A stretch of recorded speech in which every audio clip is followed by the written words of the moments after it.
When people talk about betrayal, they usually imagine something loud: a scream, a slammed door, a dramatic fight where everyone knows exactly when it happened. But betrayal rarely announces itself.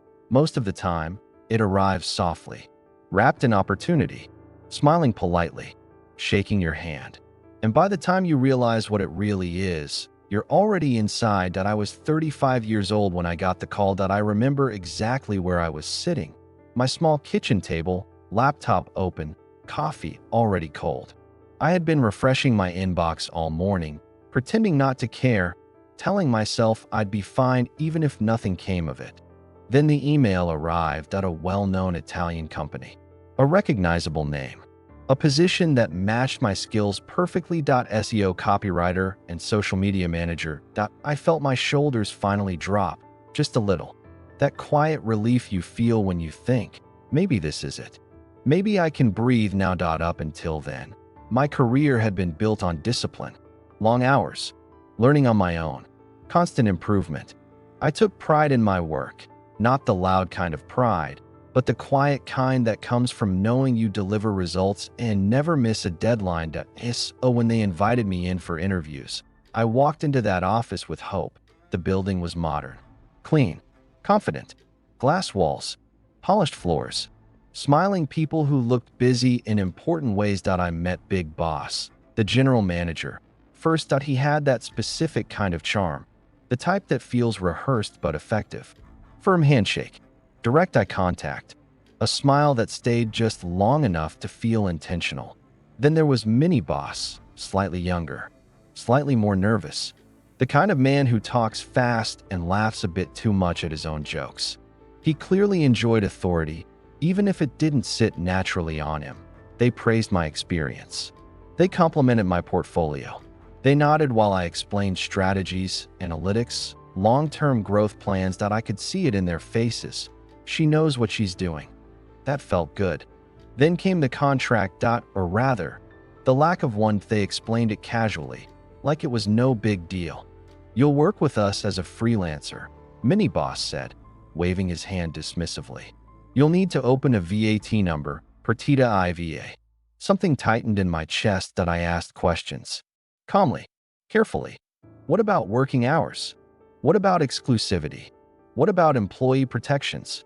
Big Boss leaned back in his chair and smiled. Don't worry, he said. This is how things work now. It's flexible. Better for everyone. Better for them, I thought.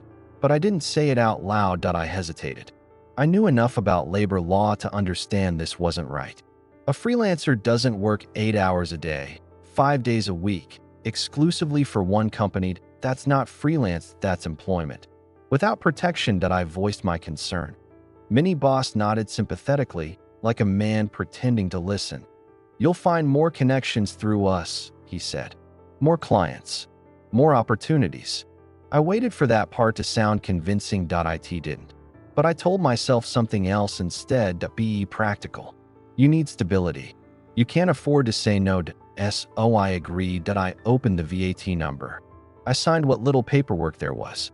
And just like that, I became a freelancer who clocked in every morning like everyone else. From day one, I worked hard, not because I wanted to impress them, but because that's who I am. I arrived on time. I answered emails quickly. I delivered clean, optimized content. I handled social media strategy with care and consistency. My phone buzzed constantly with notifications. Emails stacked up. Deadlines came fast, and I met every single one. Slowly, praise started coming in.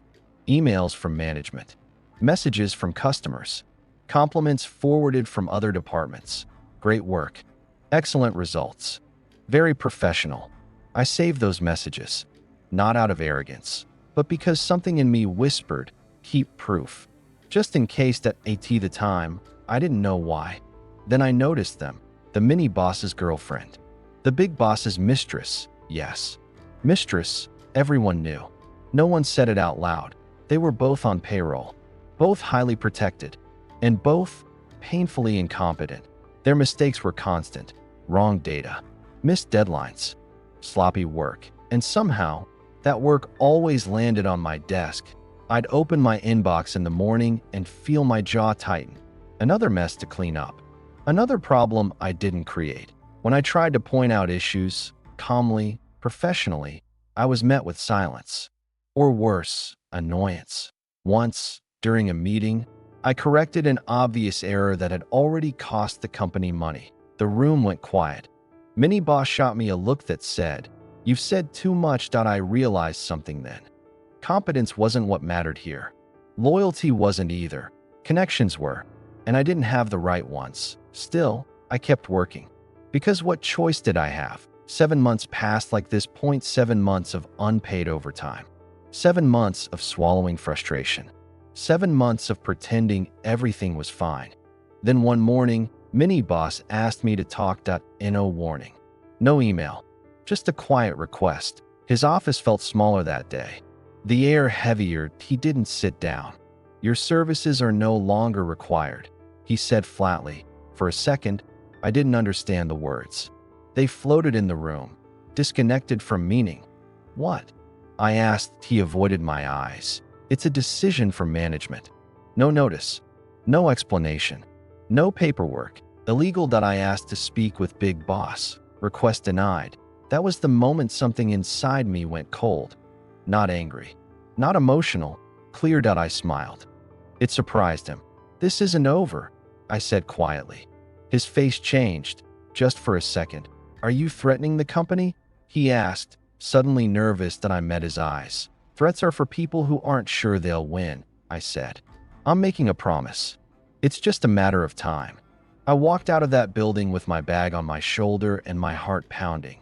Not with fear, but with certainty. They thought they had dismissed a freelancer. They had no idea they had just activated the most dangerous thing of all. A patient woman with evidence and time. I didn't cry when I left the building. That surprised me. I walked down the stairs, past the glass walls, past people who didn't look up because they were too busy pretending not to see. My footsteps sounded louder than usual, like the building itself was listening. Outside, the air felt different. Colder. Sharper. I stood there for a moment, bag on my shoulder, phone in my hand, staring at nothing. 7 months. That's how long it took them to decide I was disposable. I sat in my car and finally exhaled. The kind of breath you don't realize you've been holding for weeks. My hands were shaking, but my mind was calm. Almost disturbingly calm. That night, sleep didn't come easily. My body was tired, but my thoughts refused to rest. Scenes replayed in my head. Meetings, emails, small humiliations I'd brushed off at the time. Why did I accept that? Why didn't I push back sooner? Why did I doubt myself? But beneath the self-questioning, something else was forming.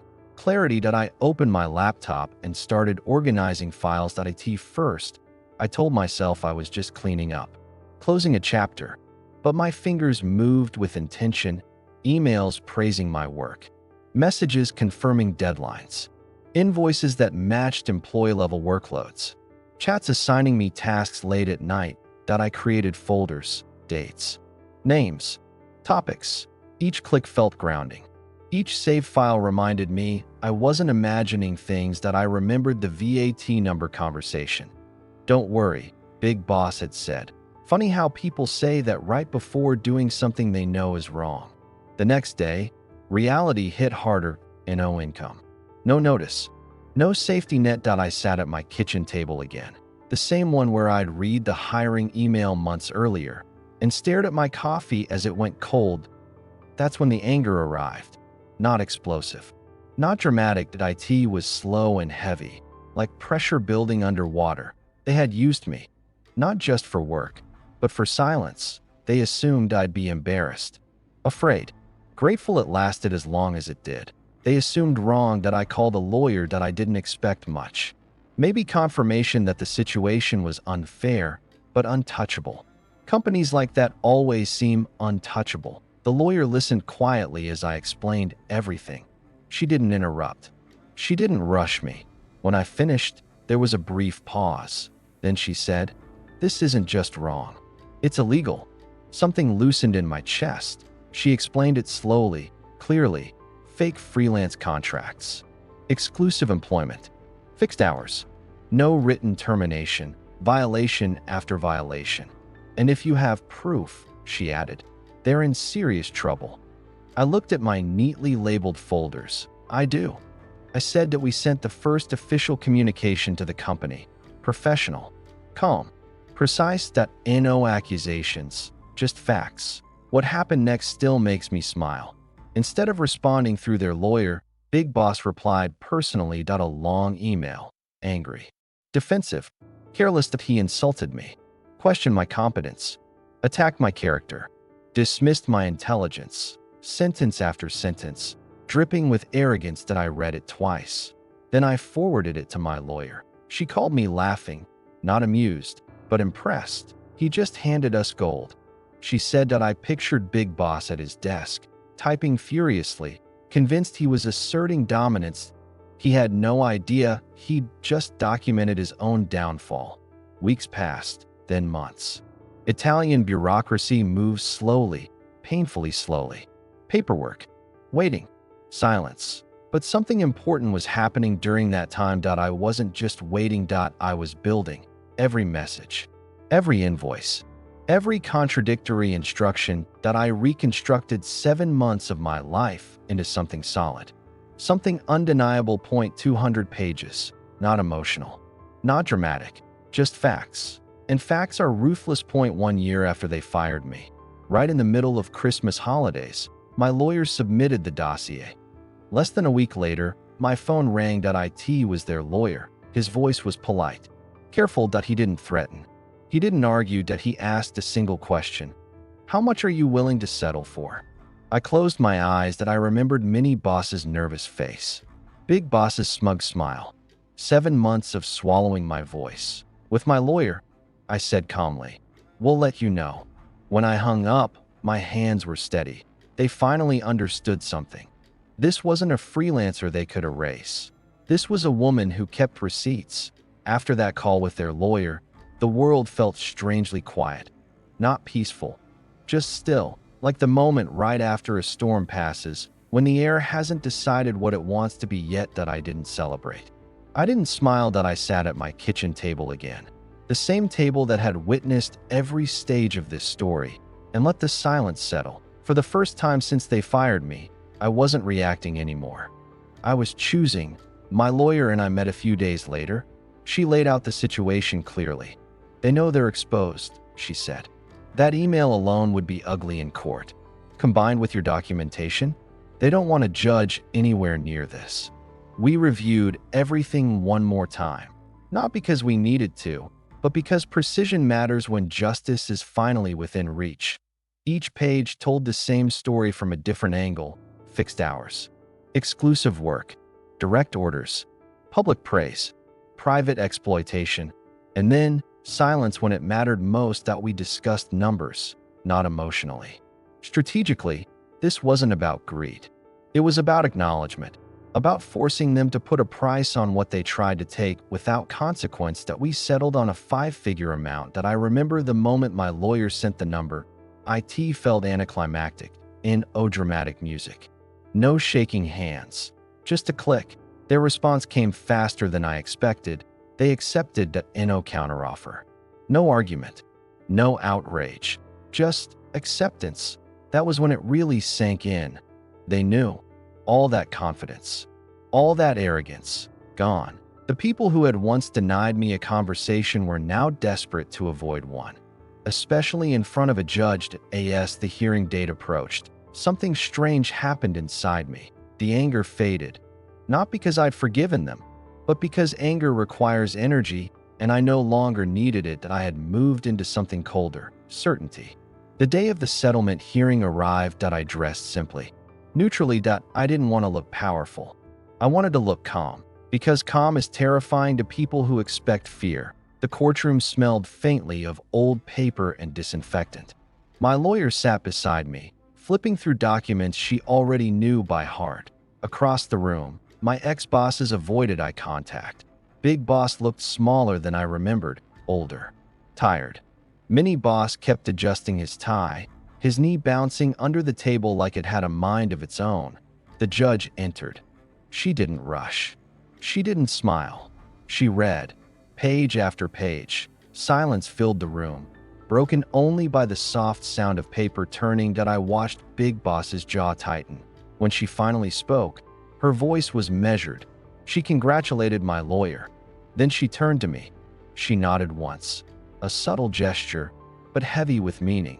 Then she turned back to them. Her tone changed. "This conduct," she said, "is appalling." The word hung in the air. She continued, her voice firm but tired, like someone who had said similar things too many times. "We are honestly tired of seeing your name in court." I felt it then, not triumph, relief, not because they were humiliated, but because they were finally seen. For years, people like them survive on one assumption, that no one will fight back, that silence is easier, that power protects them. That day, that assumption cracked. They signed the settlement papers without looking at me that I didn't need them to. I had already won something they could never take back. My voice. After the hearing, there was no dramatic exit, no confrontation in the hallway. No last words exchanged. Just a quiet walk down the courthouse steps. The winter air hit my face, sharp and clean. I paused for a moment at the bottom, letting it fill my lungs. For the first time in a long while, breathing felt easy. People talk about winning like it's fireworks. Like justice arrives with noise and celebration. It doesn't. It arrives softly, in the way your shoulders finally relax, in the way your stomach unclenches, in the way you realize you're no longer carrying something heavy. The money came later. A clean transfer. No apology attached. No explanation offered. I expected it to feel like revenge. It didn't. It felt like closure. What stayed with me wasn't the number on the screen. It was the memory of the judge's voice. Calm, tired, honest. "We're honestly tired of seeing your name in court." That sentence said everything. This wasn't a mistake they made once.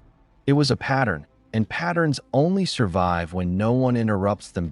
In the weeks that followed, something unexpected happened. I stopped replaying conversations in my head. I stopped imagining what I should have said. The story felt finished. That's how I knew I had actually healed. I thought back to my first day in that glass building. How hopeful I'd been. How eager to prove myself. How willing to compromise my instincts for stability. I don't judge that version of me anymore. She did what she needed to survive, but I also honor the woman she became. The one who didn't shout, didn't panic, didn't seek revenge in the way movies teach us to. She waited. She documented. She trusted the truth to speak louder than emotion. That's the kind of revenge no one sees coming. Big Boss will keep being Big Boss. People like him always do. They don't change. They just move on to the next person they think will stay quiet. But now, somewhere in his memory, there's a folder with my name on it. A reminder. Mini Boss will probably tell the story differently. People like him always do. They rewrite history to protect their ego. It doesn't matter. I don't need them to admit anything. The court already did. What they never understood is this. Power isn't loud. It doesn't threaten. It doesn't beg. Power prepares. They thought I was replaceable because I didn't shout. They thought silence meant weakness. They were wrong. Silence, when chosen, is strategy. That if there's one thing I want people to take from my story, it's this. Pay attention to how people treat you when they think you don't matter. That's when they show who they really are. And if you ever find yourself sitting at a kitchen table, staring at cold coffee, wondering if fighting back is worth it, remember this. You don't need to destroy anyone to win. Sometimes, all you need to do is refuse to disappear and let the truth do the rest.